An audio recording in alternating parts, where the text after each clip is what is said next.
Assalamualaikum warahmatullahi wabarakatuh. Kenalkan, kami dari kelompok 5 akan mempresentasikan materi mengenai strategi audit pendahuluan. Berikut merupakan anggota kelompok kami. Yang pertama, saya Syahda Fajar Intan Rita, NPM 2001020048. Kemudian Sita Oktaviani, NPM 2001020052. Lalu Lauda Kansa Bilkis, PM 2001020057. Selanjutnya Iva Rokijah, NPM 2001020058. Lalu Yulisma Kurniasari, NPM 2001020063. Dan yang terakhir Adian Dwi Cahyo, NPM 2001020070. Materi yang akan dibahas dalam presentasi ini adalah yang pertama, pengertian strategi audit pendahuluan. Lalu yang kedua, komponen strategi audit pendahuluan. Yang ketiga, strategi audit AICPA. Kemudian yang keempat, strategi audit tambahan. Dan yang kelima, hubungan antara strategi dan siklus transaksi. Pengertian strategi audit pendahuluan. Strategi audit pendahuluan merupakan suatu judgement pendahuluan atau merepresentasikan pendahuluan mengenai pendekatan yang akan digunakan dalam melaksanakan audit berdasarkan pada asersi-asersi tertentu. Komponen strategi audit pendahuluan. Baik, saya Sita Oktaviani, NPM 0052 akan melanjutkan presentasi dari Mbak Syahda. Di sini saya akan menjelaskan mengenai 4 komponen dalam mengembangkan strategi audit. Jadi, dalam mengembangkan strategi audit pendahuluan untuk asersi, auditor itu menspesifikasikan 4 komponen, yaitu yang pertama, tingkat risiko bawaan yang dinilai. Yang kedua, tingkat risiko pengendalian yang direncanakan untuk dinilai. Yang ketiga, tingkat prosedur analitis yang digunakan untuk dinilai. Dan yang keempat, tingkat pengujian rincian yang direncanakan jika dikombinasikan dengan prosedur lain, mengurangi risiko audit hingga tingkat rendah yang sesuai. Untuk komponen strategi audit pendahuluan yang pertama, yaitu tingkat risiko bawaan yang dinilai. Untuk tingkat risiko bawaan yang dinilai, ini terkait materi sebelumnya, yaitu di mana auditor itu mampu mengevaluasi faktor-faktor risiko bawaan dengan memahami siklus bisnis kliennya. Lalu yang kedua, yaitu tingkat risiko pengendalian yang direncanakan untuk dinilai. Tingkat risiko pengendalian yang direncanakan untuk dinilai itu diterapkan dengan mempertimbangkan, yaitu yang pertama, luasnya pemahaman mengenai pengendalian internal yang diperoleh. Luasnya pemahaman auditor terhadap struktur pengendalian internal itu akan mempengaruhi pemilihan strategi auditnya. Jika auditor itu sangat memahami struktur pengendalian internal klien, maka auditor itu dapat memilih strategi audit primarily substantive approach. Strategi audit primarily substantive approach yaitu di mana auditor mengumpulkan semua atau hampir semua bukti audit dengan menggunakan pengujian substantif, dan auditor itu sedikit meletakkan kepercayaan atau tidak mempercayai pengendalian internal. Pada dasarnya, terdapat 3 alasan mengapa auditor itu menggunakan pendekatan yang satu ini, yaitu yang pertama, hanya terdapat sedikit kebijakan atau prosedur pengendalian internal yang relevan dengan perikatan audit atas laporan keuangan. Yang kedua, yaitu kebijakan dan prosedur pengendalian internal yang berkaitan dengan asersi untuk akun dan golongan transaksi signifikan tidak efektif. Dan yang ketiga, yaitu peletakan kepercayaan besar terhadap pengujian substantif lebih efisien untuk asersi tertentu. Saya, Lauda Kansa Bilkis, NPM 2001020057, akan melanjutkan presentasi sebelumnya mengenai tahapan pendekatan strategi audit primarily substantive approach. Yang pertama, dalam tahapan itu, menghimpun dan mendokumentasikan pemahaman struktur pengendalian intern. Yang kedua, menetapkan risiko pengendalian berdasar pengujian pengendalian yang dilakukan dalam menghimpun satuan pengawas internal. 3. Menentukan kemungkinan dapat tidaknya dilakukan pengurangan lebih terhadap tingkat risiko pengendalian. 4. Melakukan pengujian pengendalian tambahan untuk memperoleh bukti tambahan. 5. melakukan revisi atau menetapkan kembali risiko pengendalian. 6. Melakukan dokumentasi atas penetapan risiko pengendalian. 7. Melakukan penilaian terhadap kemampuan tingkat risiko pengendalian yang telah ditetapkan tersebut untuk mendukung tingkat pengujian substansif. Yang terakhir, merancang pengujian substansif. Pemahaman yang kedua, apabila auditor kurang memahami struktur pengendalian intern klien, maka auditor dapat memilih strategi audit lowest level of control risk approach. Nah, strategi ini, auditor meletakkan kepercayaan moderat atau pada tingkat kepercayaan penuh terhadap pengendalian, dan sebagai akibatnya, auditor hanya melaksanakan sedikit pengujian substansif. Tahapan-tahapan pendekatan ini yaitu yang pertama, menghimpun dan mendokumentasikan pemahaman satuan pengawasan internal. Yang kedua, merencanakan dan melaksanakan pengujian pengendalian. 3. Menetapkan risiko pengendalian. 4. Melakukan dokumentasi atas penetapan risiko pengendalian. Yang kelima, melakukan penilaian terhadap kemampuan tingkat risiko pengendalian yang telah ditetapkan tersebut untuk mendukung tingkat pengujian substansif yang direncanakan auditor. Yang terakhir, merancang pengujian substansif. Pertimbangan yang kedua adalah pengujian pengendalian yang dilaksanakan dalam mengukur risiko pengendalian. Komponen strategi audit pendahuluan yang ketiga adalah tingkat prosedur analitis yang digunakan untuk dinilai. Pada tingkat prosedur analitis yang digunakan untuk dinilai, perlu mempertimbangkan dua hal. Yang pertama, luas pemahaman tentang bisnis dan industri yang diperoleh. Yang kedua, mengenai prosedur analitis yang akan dilaksanakan yang menyediakan bukti mengenai penyajian wajar dari suatu asersi.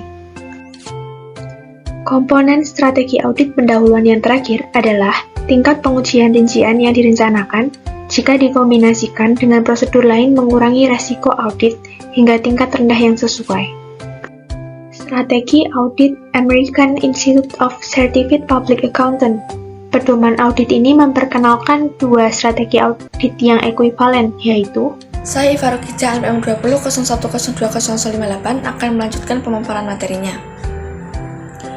Jadi, untuk yang pertama yaitu suatu pendekatan substantif utama yang menekankan pengujian rincian.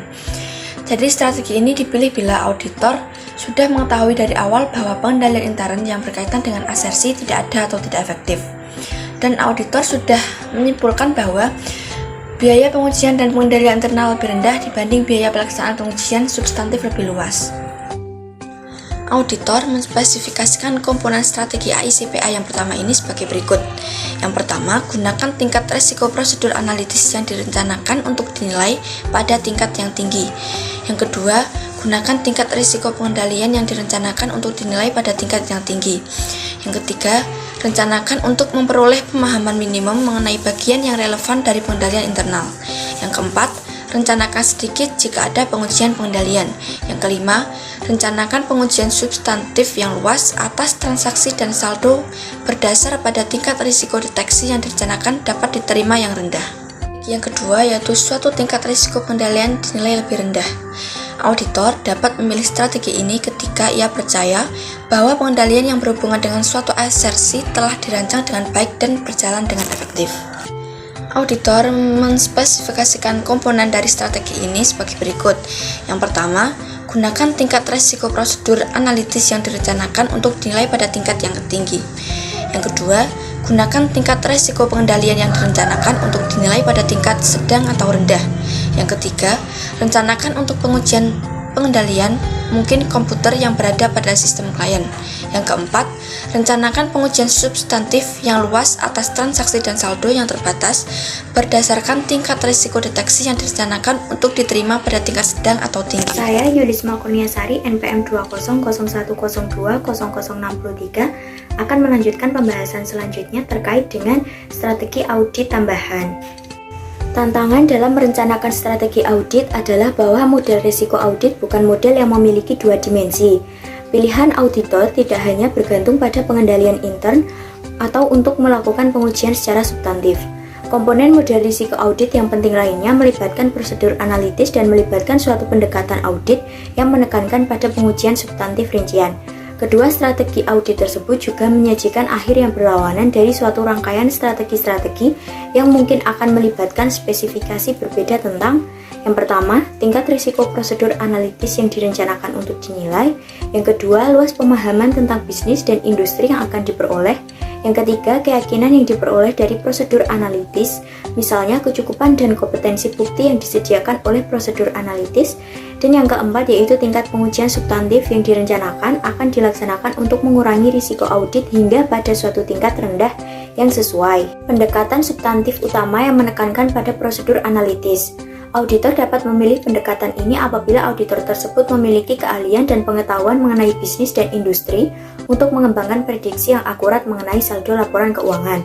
Strategi audit ini menunjukkan baruan yang seimbang secara relatif dari prosedur audit top-down and bottom-down, dan strategi audit ini menempatkan auditor dalam banyak prosedur yang mendukung pemberian jasa bernilai tambah lainnya.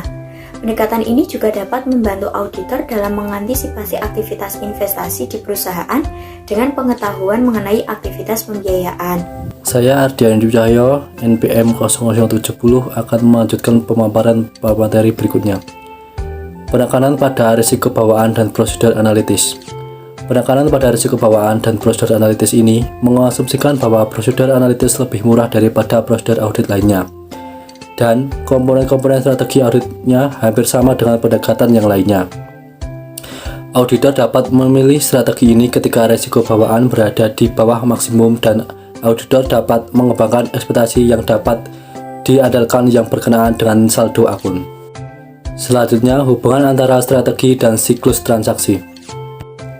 Dalam beberapa audit, pendekatan tersebut digunakan untuk sejumlah asersi, namun seringkali strategi serupa diterapkan pada sekelompok asersi yang dipengaruhi oleh golongan transaksi dalam suatu siklus transaksi.